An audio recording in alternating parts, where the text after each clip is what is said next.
Olá pessoal, sejam muito bem-vindos ao canal Geopolítica Sem Nó. Meu nome é Pedro e eu tô aqui com meu companheiro João. Olá pessoal, como vocês estão? Hoje nós vamos falar de um dos maiores desafios da economia mundial. Um problema que vem crescendo e se acumulando e que pode causar grandes impactos para todos nós. O aumento do serviço da dívida dos países subdesenvolvidos. O que é isso, Pedro? E por que tão importante? É isso que a gente vai ver no vídeo de hoje, João. Então, vamos pro vídeo. Pessoal, no último vídeo, o Henrique Delay perguntou qual pode ser o impacto do acordo entre o Mercosul e a União Europeia para o pequeno produtor latino-americano.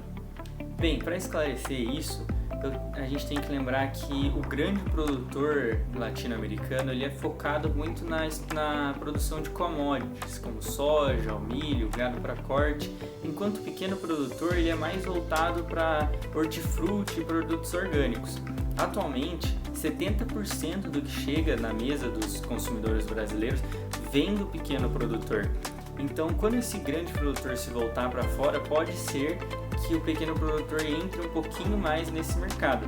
Só que, por outro lado, a gente tem que pensar que quando o grande produtor começar a receber mais dinheiro, essa pode ser uma oportunidade dele comprar mais terra, o que pode fazer o pequeno produtor perder espaço. Tudo vai depender de como o pequeno produtor vai ser defendido dentro desse espaço. Porque ele também, para mandar os produtos deles para fora, ele vai precisar arcar com altos custos, com selos e alguma burocracia que a União Europeia exigiu para que entrasse nesse acordo.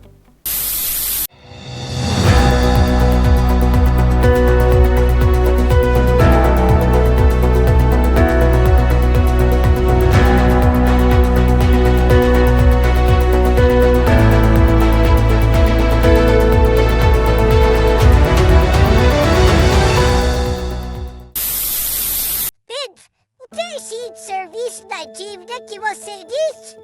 Vou tentar te explicar com um exemplo, João. Imagina que você pegou um empréstimo e quando você foi fechar esse acordo, ficou decidido que esse empréstimo teria sua taxa atrelada à Selic. Então, para você, quando a Selic está baixa, está tudo bem, você está pagando juros baixos. Mas, quando a Selic sobe, você precisa arcar com juros mais pesados e isso aumenta o seu serviço da dívida. Então, o serviço da dívida é o pagamento das parcelas da dívida junto com os juros, não é? É isso mesmo, João. Mas por que estamos falando disso para os países subdesenvolvidos? O que está acontecendo com eles? Excelente pergunta, João. Recentemente, um órgão da ONU, chamado de Comissão das Nações Unidas sobre o Comércio e Desenvolvimento, publicou uma matéria que mostrou que 99 países em desenvolvimento perderam entre os anos de 2018 e 2024 espaço fiscal, o que significa que eles ficaram com menos margem orçamentária por causa do aumento do serviço das dívidas. Isso quer dizer que 99 países agora têm que arcar com um custo maior para financiar suas dívidas? Isso mesmo, João. Mas para que esses países estão devendo?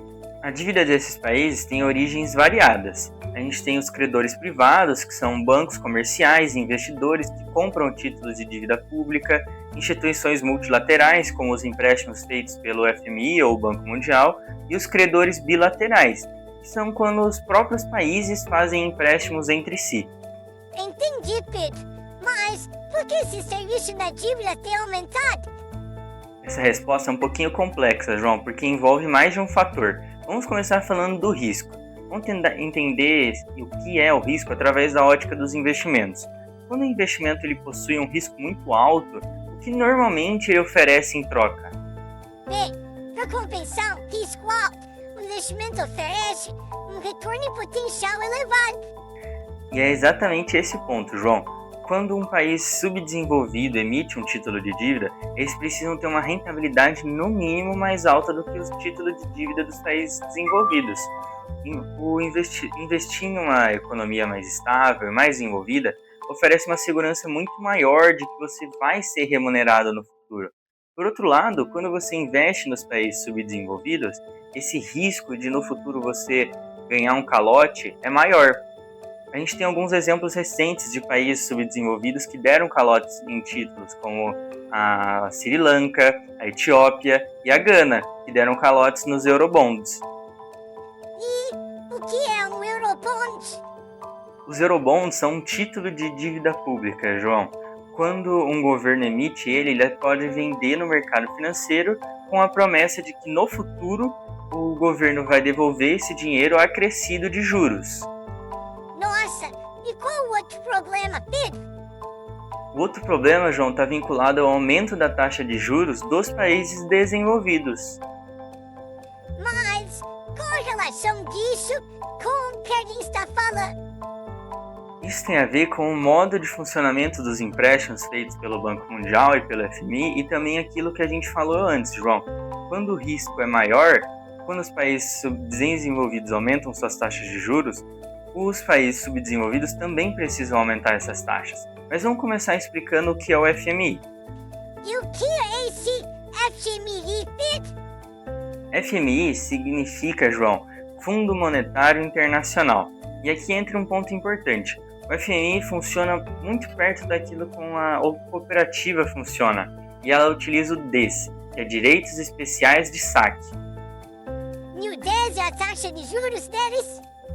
Na verdade, não é assim, João. O DES é um ativo de reserva, criado pelo FMI.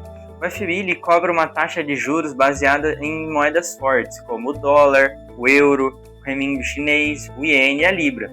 Se a taxa de juros sobe na origem dessas moedas, o custo de empréstimo do FMI sobe junto. Entendi, mas e como que o Banco Mundial funciona?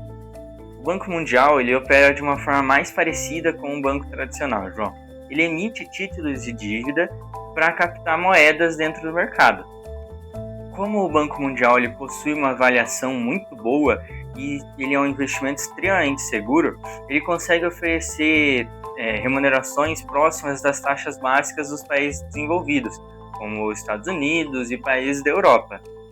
Mas eu ainda não entendi muito bem como a taxa de juros dos países desenvolvidos afeta a dívida dos países subdesenvolvidos. Quando os países desenvolvidos aumentam suas taxas de juros, como a gente falou antes, o risco faz com que os países subdesenvolvidos também precisem aumentar. Por outro lado, o Banco Mundial também precisa aumentar suas taxas, porque ele precisa competir com a atratividade dos investimentos. E assim, quando ele aumenta a taxa de remuneração, ele precisa aumentar a taxa que ele cobra dos seus empréstimos. E aí isso faz com que as parcelas do empréstimo fiquem mais caras, o que aumenta o serviço da dívida. Então, quando os países desenvolvidos aumentam suas taxas de juros, as taxas de toda a economia aumentam junto. Isso aí, João, você foi bem no ponto agora. Mas como esse aumento de taxas impacta a economia? Bem, para a gente entender melhor, João, o que você acha da gente dividir entre os consumidores e empresas dos países subdesenvolvidos e depois os consumidores das empresas dos países desenvolvidos? Ok, vamos lá. Para os países subdesenvolvidos, João, o que acontece quando uma pessoa ela precisa pagar uma dívida maior? Bem, ela precisa economizar mais ou conseguir um jeito de ganhar mais dinheiro. Isso mesmo, João. E é isso que o governo tenta fazer, através de medidas de austeridade ou do aumento da carga fiscal. Então, os governos podem solucionar rapidamente o problema. É só cortar gastos e aumentar os impostos. Quem dera fosse assim tão fácil, João. Mas quando o governo adota medidas de austeridade, ele está andando numa corda bamba. Por que isso? Porque essa medida, João, gera efeitos deflacionários, porque ele diminui os gastos públicos, diminui o salário dos servidores públicos e diminui também investimentos e compras que o próprio governo faz. Isso implica que menos dinheiro estará circulando na economia. Com isso, a tendência é de queda do PIB e desaceleração da economia, o que promove o desemprego. Do outro lado, quando o governo tenta adotar essas medidas, ele pode cortar subsídios. E essa medida causa um choque de oferta, porque aumenta custos. Aumento de custos e estagnação ao mesmo tempo. Isso é possível? É sim, João. Isso é conhecido como estagflação. A economia entra em estagnação porque o governo parou de investir, mas o corte de subsídios faz com que o custo de vida aumente. Então, o consumidor perde poder de compra e pode acabar até desempregado. Por outro lado, as empresas precisam lidar com custos de produção mais altos, demitindo pessoas e aumentando o custo final de produtos. Boa, João, mas aumentar a carga fiscal também não é uma decisão fácil. Aumentar os impostos significa fazer o seu cidadão perder poder de compra, porque as empresas elas vão repassar esses aumentos de custos operacionais para o consumidor final. Além disso, pensando nos investidores, eles podem tentar fugir de taxas mais altas e levando capital para o exterior, e isso causa uma desvalorização cambial. Então, por um lado, quando as pessoas passarem a gastar menos por causa do aumento do custo de vida, a arrecadação pode não mudar ou ter poucas diferenças. E quando o capital começar a fugir do país, a valorização do dólar frente à moeda local pode piorar ainda mais a dívida do país. Caramba, Pete! Então, isso é um problema bem grande para os consumidores e para as empresas, porque o problema afeta eles de uma forma bem forte. Mas não só para eles, João. Também afeta os consumidores e empresas dos países desenvolvidos. Mas, como? É isso que a gente vai ver agora, João. João, me diz, em geral, os países subdesenvolvidos, eles são grandes exportadores do quê? Bem, no geral, eles são grandes exportadores de commodities, como café, ferro, petróleo, madeira, soja, carne e muitos outros. Ou seja, eles são grandes importadores de alimentos e insumos industriais, certo? Sim, mas o que isso importa? Com as medidas da austeridade ou de aumento da carga fiscal, as operações das empresas se tornam mais caras. E isso pode gerar uma diminuição da produção ou aumento dos custos finais. E com isso, os consumidores dos países envolvidos veem os preços de alimentos subindo. Enquanto isso, as empresas observam os custos de operações crescendo, porque a matéria-prima agora está mais cara. E o problema não para por aí, João. Se o custo aumenta para as empresas dos países envolvidos, elas vão repassar esse custo para o consumidor final. E para muitas delas, os mercados dos países subdesenvolvidos e em desenvolvimento são os mais importantes para suas receitas. Por exemplo, quando uma empresa como a Apple não consegue atingir a sua meta de vendas no Brasil e na Índia, por conta de tudo que a gente já está falando, isso tem um impacto negativo muito forte para a receita da empresa. E para piorar, a empresa dos países subdesenvolvidos que precisam trazer insumos como máquinas e fertilizantes dos países desenvolvidos vão ver os preços aumentando e terão que arcar com custos mais altos também. Parece um ciclo sem fim em que todos são impactados e só surgem coisas ruins nessa situação. Na verdade, João, em meio a todo esse caos surge uma pequena janela de oportunidade. Quando o preço dos produtos industriais trazidos do exterior aumenta, pode ser uma oportunidade para o investimento em empresas nacionais surgirem, através de um fenômeno que a gente chama de substituição de importações. E isso reduziria a dependência dos países entre si, não é? Sim, João, e aí a gente observa o fenômeno da desglobalização. Os países eles vão tentar suprir internamente a demanda de produtos que antes vinham do exterior.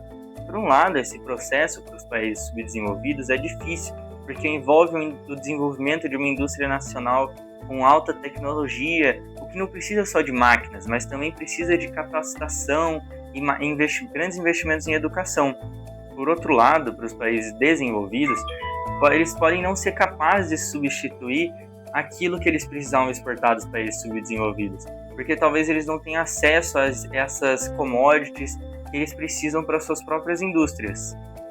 Puxa vida, isso parece ser um grande problema para a economia mundial. Isso tem outros impactos negativos para os países subdesenvolvidos? Tem sim, João. Quando o serviço da dívida aumenta, esses países acabam investindo menos em outras áreas, como saúde e a educação. Nossa, então esse problema é realmente complexo e grande. João, por isso a gente vai ter que continuar acompanhando os próximos acontecimentos e ver o que vai acontecer nos próximos anos. Pessoal, esse foi o vídeo de hoje, espero que vocês tenham gostado. E que a gente tenha deixado esse assunto um pouquinho mais claro. Não se esqueçam de deixar suas dúvidas nos comentários pra gente. Deixem seu like e se inscrevam inscrevam no canal. E não se esqueçam de ativar o sininho. Até a próxima!